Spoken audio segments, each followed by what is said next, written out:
Okay. Hi, my name is Sandy Cheatham, and I'm graduating this May from the University of Louisville with my MSW, and I plan to return to being a pastor. I've been ordained in the United Church of Christ since June of 2012, and I'm currently serving a small congregation in Blaine, Washington, about 25 hours a week, and I plan to return to doing that. I also hope to start working with older adults and a case manager position where I help people navigate the next steps in life. So whether it's navigating moving from their home to assisted living, or helping figure out now their income's gone for the skilled care facility and figuring out the Medicaid situation and when to apply and what money they can save for their burial fund and that sort of thing. So I'm hoping to be older adult case manager, consultant, I guess, working on my own. And my dream is to combine two passions, my passions for older adults and my passion for youth. My passion for older adults started very early in life. I grew up amongst a lot of grandparents and great grandparents who taught me how to farm and how to cook and can and quilt and sew and all kinds of great things. And then my mother was a director of nursing for several skilled care facilities, and I started volunteering very early and working at the Alzheimer's unit when I was 16. So I just have always had a passion for older adults. I also have a Master's of Art in Teaching and taught at the junior high level for several years and really have a love for youth, especially youth 18 to 25 who maybe have aged out of the foster care system or been kicked out of their home for one reason or another and just aren't certain where they're going. And I've seen housing be a problem for both the youth population and the elders.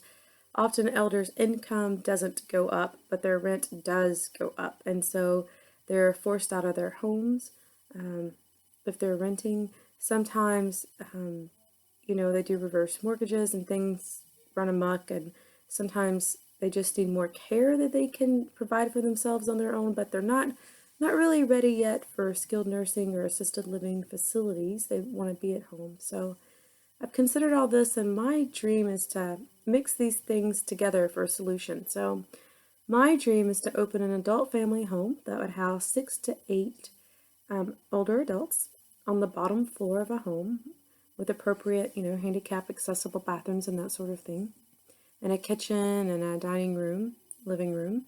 And then upstairs would be housed 4 young adults, ages 18 to 25, maybe even 30. And what would happen is the older adults would give part of their Social Security or their income to the house pot, which would cover the mortgage and it would cover the utilities and it would cover the groceries and all the things that are needed for the house and a stipend for the young adults. And the older adults would receive help with the cooking and the cleaning and the medication setup and distribution and their personal care, like baths and setting up transportation to go to the doctor's offices and that sort of thing. And the younger adults would be the ones providing all this. And they would be getting training in caregiving, which is an ever-growing career choice. It's going to keep growing as the baby boomers age. And they would also get housing. Their housing would be paid for. And they would get a small stipend for further training, whether it's at a local trade school or whether they decided they really want to do nursing and want to go to college or social work. So altogether, it would work to meet the needs of the younger adults and the older adults. And the great thing about it is the younger adults would commit to a 4 to 6 year period that they would live in the home, and the older adults would have consistency in who's taking care of them. And this often doesn't happen in the larger facilities, the assisted livings and skilled care nursing facilities. They often have a high rate of turnover, and this would build more like a family unit so that they can all grow and develop together. And the older adults would get the respect and dignity they deserve until their last breath. Hopefully, they would get to stay in this home until they passed. So that's my dream, and I see it as something bigger. I don't want to see it just happen as one nonprofit, but I want it to be something that happens in every state across the nation, that it's a choice for older adults, and it's a way to get young people off the streets and get them steady on their path, on a path to a good career. So, as I said, I'm graduating this May and looking forward to the next steps. And I thank the University of Louisville and the University of Denver, both of which I attended for my MSW. I thank the faculty and my fellow students, and most of all, I thank my family. Thank you.